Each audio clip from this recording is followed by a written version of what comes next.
Hello students, in our today's lecture we will discuss next stanzas from the poem On the Receipt of My Mother's Picture, written by William Cowper.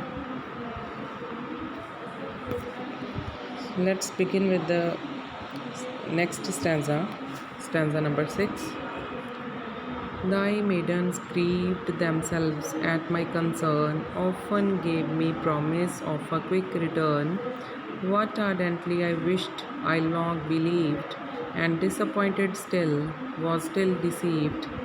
By disappointment every day beguiled, dupe of tomorrow even from a child. Thus many a sad tomorrows came and went, till all my stock of infant sorrow spent. I learned at last submission to my lot, but though I less deplored thee, never forgot. Students, as in our previous lectures, we have discussed that in this poem, the poet is expressing his thoughts and feelings uh, aroused by the picture of his mother, which is given to him by his cousin. So, in this stanza, the poet is again expressing his feelings on the loss of his mother, on the death of his mother. When he sees her picture, he lost his his mother when he was only 6-year-old child, and he received his mother's picture from his cousin and composed and written this poem at the age of 60. Means when the poet was 60 years old, he wrote this poem in the memory of his dead mother.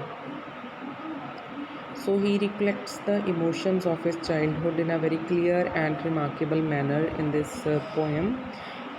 He points out that as a child he waited in vain, uselessly. Vain means he waited uselessly for the return of his dead mother.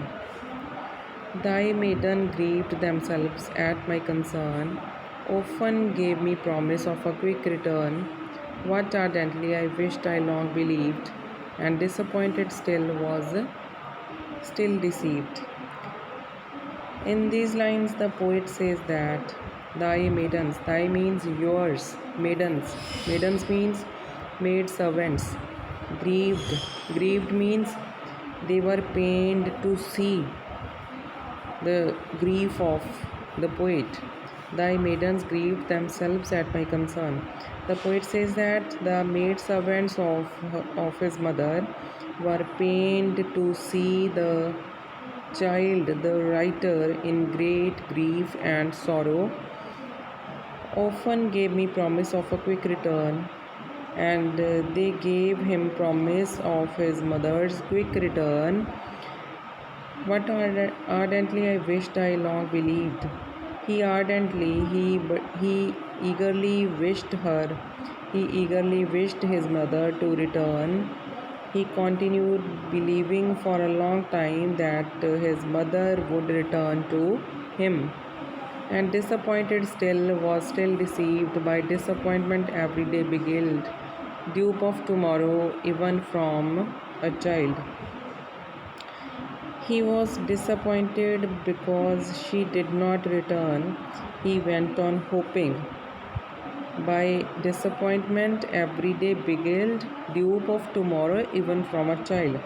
He, the poet, went on hoping each day, and each day he was disappointed, and duped means deceived, cheated, and each day he was deceived.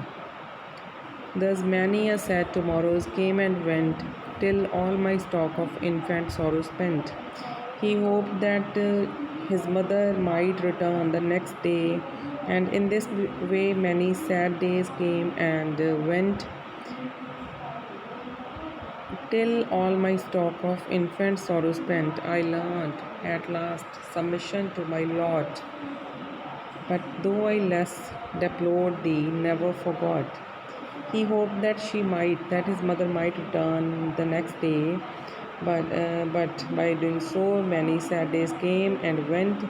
Then at last, the stock of his childhood sorrow was exhausted or came to an end.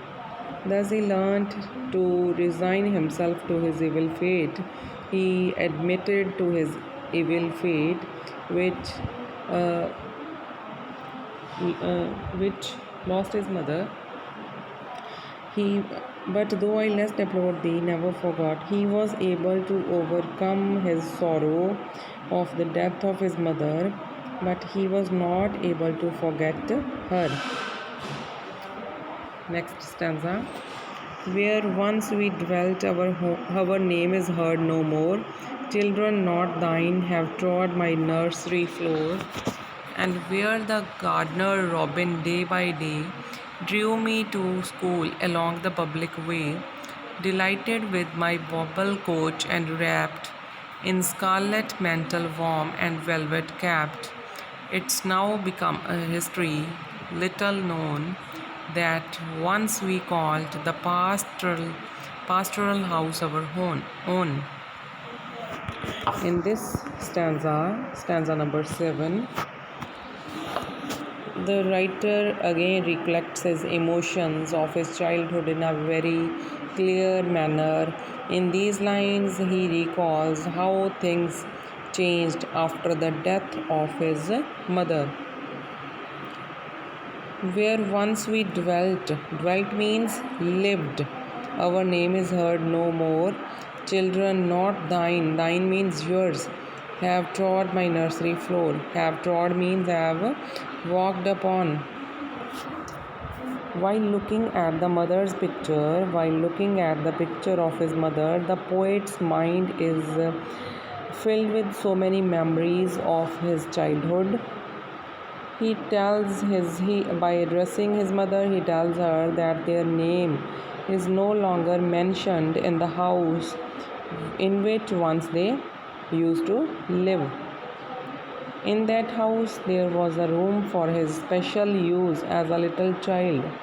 That was his nursery. Now, children of other families make use of his nursery floor. Where the gardener robin day by day drew me to school along the public way. Again, next he tells her to his dead mother by addressing her that the gardener named Robin used to take him to school along the public path delighted with my bauble coach and wrapped in scarlet mantle warm and velvet capped. He tells his mother that he was greatly pleased to see the child's coach, which was a bauble coach, which was a pretty coach. It was bright and pleasing ornament of little value. In scarlet mantle means dress, warm and velvet capped. He was dressed in a red gown and wore a velvet cap. Capped means cap, and wore a red colored velvet cap. It's now become a history little known that once we called the pastoral house our own. Their old house and other things connected with it have become old, and they have also become the forgotten stories. Their house has passed into the hands of others now. So, in these lines, the poet recalls how the things have changed after the death of his mother a long time ago. So, students, today we have discussed the next two stanzas. Tomorrow we will continue with our next lecture. Thank you very much.